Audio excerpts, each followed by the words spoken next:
This was a seed of an idea that I had 6 months ago, and essentially it's because of the personal development that I've gone through myself. 8 years ago, I met an amazing man, which is Alistair Stewart there. He's the Change Your World resident life coach, and I do advise that you do have a chat with him at some point today. But 8 years ago, I met Alistair, and this really is where my journey of personal development happened. And I started this event because of how far I have come, and I now want to share what I've learnt and create an opportunity for all you guys to also learn personal development, to expand, to be the absolute best that you can be. I have to say, I'm so nervous. Public speaking is my absolute morbid fear, and a year ago, there's no way I could have done this. So the fact that I'm even set up this event and I'm standing up here today, it shows you how far I've come. I'm going to try and breathe.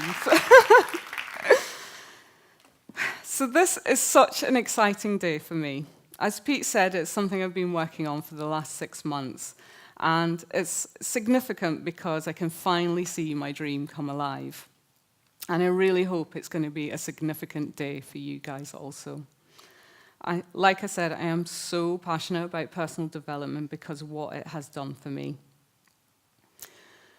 I wanted to provide an opportunity, like I say, for you guys to start the momentum so you can start to transform your lives like I did, to learn some tools and techniques. We've got some amazing speakers today, and you are going to...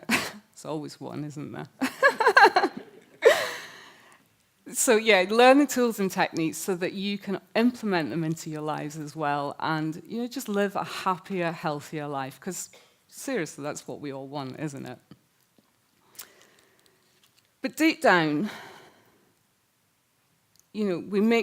most of us want to change the world. This is bigger than just changing our own world. Most of us want to make a difference in the world, and we want it to be a more positive world. But we make the mistake of thinking the world has to be we have to do some massive selfless act. But the key to changing the world is just to simply change yourself. Because if you change yourself, you will change your world. If you change how you think, you will change how you feel and what actions you take, and so the world around you will change. Today at the Change Your World conference, we'll expose you to the cream of the health and well-being experts, allowing you to absorb brilliant new ideas, help you reach your full potential, but also we have extended breaks throughout the day so that you can meet. There's 20 exhibitors outside with services that can help you positively change your life.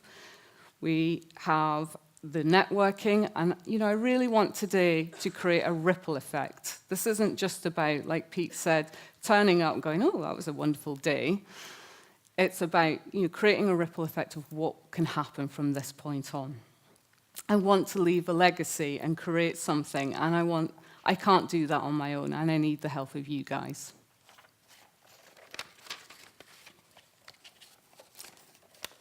Just so you understand why I am so passionate about personal development, I'm going to share a little bit about my story and how I ended up being here today.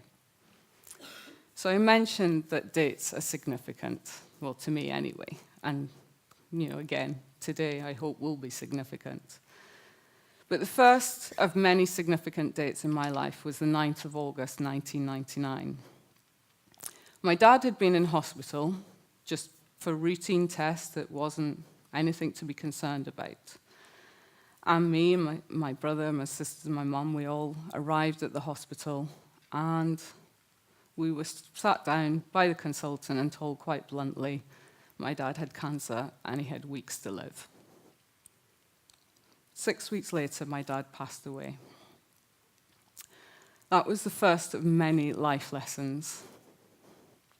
It was a defining, changing moment in my life where I realized that I cannot take life for granted. I had to live it to the fullest. Me and my dad, for some reason, didn't have moments where we just sat down, just the two of us together. But we did have one rare moment before he died. And he burst into tears and said, "I'm too young to die. I've still got too much to do." And I remember that moment thinking, I don't want that to be my legacy. I don't want to be reaching the end of my life still saying I've got stuff to do. So I made a vow to myself that I would live life with passion. I would live it to the fullest. However, life has a funny way of just creeping in and just taking over. And it wasn't till 11 years later when I learnt that same brutal life lesson again. This time it was my beautiful sister Christine, and she had been diagnosed with cancer also. But she never actually told us it was terminal, and she just kept the brave face on and said she was going to beat it, and we thought she was. My sister she's tough. And then 4 months later, on the 13th of July, I was actually driving to Edinburgh. I was going to the Queen's Garden party. I know, get me. I had my big hat, I had a fancy frock, I had my heels on, and I was all excited about hanging out with the Queen, drinking my cups of tea and having my cucumber sandwiches. And I called my mum, because my mum also had been going to hospital that day, and she said, "I'll let you know how I get on." The call never came, so I thought, this is strange. So I called her, and I knew instantly something was wrong. And that's when she didn't want to tell me because she didn't want to ruin my day. I think she was more excited about me going to the Queen's Garden party than I was. But that's when she told me that they had found a shadow on her lung, and she also had cancer. I need a drink.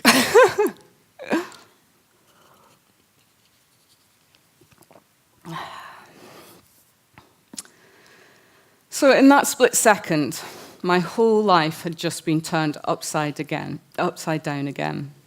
I was questioning everything, questioning the meaning of life, questioning the meaning of death, and annoyed at myself because I'd literally taken life for granted again. How had I allowed this to happen? I promised myself I wouldn't, but yet I was still getting hung up on the minutiae of just sweating the small stuff and getting really stressed out about stuff that really didn't matter.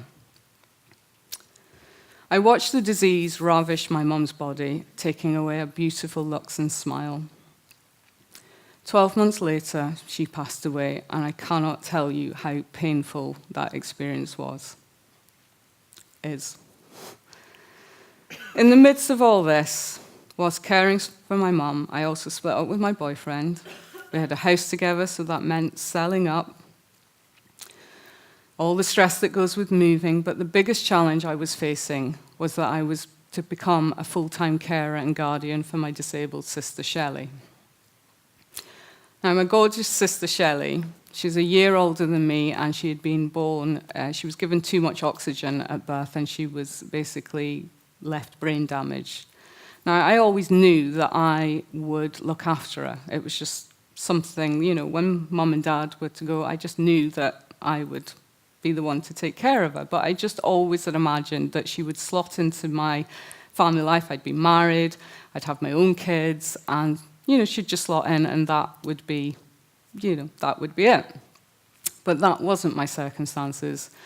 Unfortunately, my brother we'd not had the best of relationships, and he decided he didn't want anything to do with me and my sister after my mum passed away. And my other sister, Christine, she's still in Manchester with her own family fighting cancer. So it really was just me and Shelley. There were so many other challenges that just came at that time that I won't go into, but they just kept coming and coming and coming, and I just thought, this is never, ever going to end, and I'm just not strong enough to deal with it. The times got really dark. And there was one distinct moment I remember waking up and thinking, I can't actually do this anymore. And I have a belief that when we die, we go to this beautiful place that is just filled with blissful love, and it's just lovely. And I thought, why am I going through all this? Why don't I just check out, and then I don't have to feel all this when I can feel that blissful love? And that was my darkest moment. I remember thinking, this is not me. When did I get so low? Fortunately, I'd been seeing Alistair, my life coach, for a good year by this time, and he really genuinely supported me through the darkest moments of my life. I saw Alistair later that week, and I never actually mentioned how I was feeling, but he always knew exactly what to say to me. And he said, this was his words, and I remember it so clearly. He said, remember, no matter how bad it gets, it can always get worse. And I was like, are you kidding me? But it was the exact thing I needed to hear, because at that point, you know what? It could have got worse. I still had, me and my sister, Shelley, were thriving. We had a house, we had, money, we had warmth, health, and everything. And, this was the reality of our situation. There was a whole lot more that could have gone wrong. So from that moment on, I learned that, when you're going through hell, just keep going, because you don't want to stay there. And I also learned that, this was my favorite quote. I remember reading this, and it was my mantra that got me through everything. And it's like, everything will be okay in the end, and if it's not okay, it's not the end. But with a lot of help from Alistair, I immersed myself in personal development. I read every self-help book going. I went on so many courses, and eventually, with the daily practice of gratitude, meditation, just trying all these different things, I began to feel better and began to cope with the situation that I was facing better. In the last 5 years, I have changed everything about myself. I have more confidence, I am healthier, I have better positive relationships, I've completely changed my diet. I exercise now because I want to feel better and not because I'm constantly, worried about my weight and things like that. And that's what this conference is all about. Some people think it's about changing the big things and doing a massive overhaul of your life, which is fine. Hopefully you can do that. But it's more about the smaller stuff. It's about just coping with life better, dealing with it in a more empowered way, because we're going to have challenges. Every single one of us will be challenged. That is life. And if we can live it in a more empowered, inspired way and cope with these challenges that come, then surely that's a better way to live. I just want you to, you're going to be, the speakers that we've got lined up, I cannot tell you how excited I am about them. You are going to be blown away from them. So I want you to make a commitment to yourself. When you hear something that inspires you, take a note, write it down, and implement it as soon as you can, because I really do want a ripple effect to happen from this day forward. I don't want you just going away going, that's a great day. Really put it into practice, and please try and just keep trying new things, And take a moment to imagine your best self. How would you look? How would you feel? And what would you do? If every single one of us were to invest in ourselves, living by the simple mantra to improve on yesterday, where would we be in 1 year's time? Or in 2 years' time? Even 10 years' time? Is today the day that you begin to change your world and the world around you? Remember the mantra from this conference. If you change yourself, you will change your world. If you change how you think, you will change how you feel and what actions to take. And so the world around you will change.